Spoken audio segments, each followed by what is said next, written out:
जय श्री श्याम मित्रों, मैं आपका ज्योतिष मित्र पंडित हर्ष एक बार फिर से आपका मेरे YouTube चैनल एस्ट्रो पंडित हर्ष शर्मा में स्वागत है। बड़े ही सरल तरीके से ज्योतिष को जानेंगे और समझेंगे। मित्रों, आज का हमारा चर्चा का विषय रहने वाला है शिवलिंग पर शंख से जल क्यों नहीं चढ़ाते। जानेंगे, इसी के विषय में जुड़े रहिए मेरे इस YouTube चैनल के साथ में अंत तक। आइए मित्रों, जानते हैं शिवलिंग पर शंख से जल क्यों नहीं चढ़ाते और क्यों नहीं चढ़ाना चाहिए।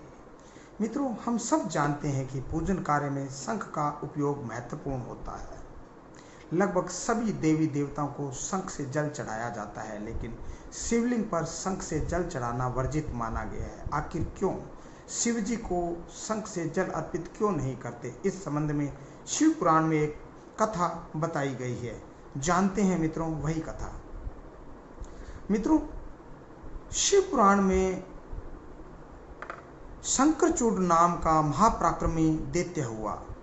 शिव पुराण में इसका पूरा विवरण है, जो कि शिव पुराण के द्वारा ही जो कथा है वो मैं आपको बताने जा रहा हूँ।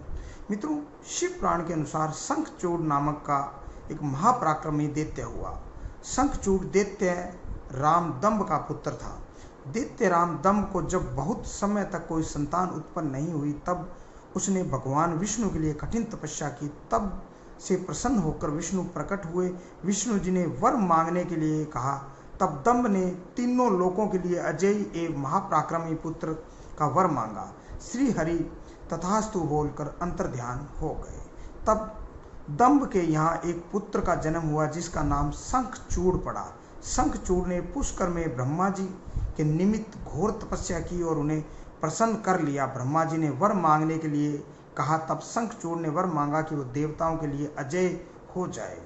ब्रह्मा जी ने तथास्तु बोला और उसे श्री कृष्ण कवच दिया। साथ ही ब्रह्मा जी ने शंखचूड़ को धर्मध्वज की कन्या तुलसी से विवाह करने की आज्ञा भी दी। फिर वे अंतर्ध्यान हो गए। मित्रों, ब्रह्मा जी की आज्ञा से तुलसी और शंखचूड़ का विवाह हो गया। ब्रह्मा और विष्णु के वरदान के मध्य में चूर दैत्यराज शंखचूड़ ने तीनों लोकों पर स्वामित्व स्थापित कर लिया। देवताओं ने त्रस्त होकर विष्णु जी से मदद मांगी, परंतु उन्होंने खुद दंभ को ऐसे पुत्र का वरदान दिया था। अतः उन्होंने शिव से प्रार्थना की। तब शिव ने देवताओं के दुख दूर करने का निश्चय किया और वे चल दिए।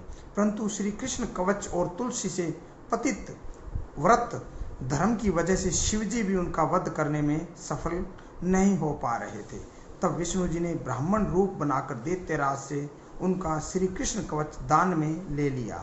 इसके बाद शंखचूड़ का रूप धारण कर तुलसी के शील का हरण कर लिया।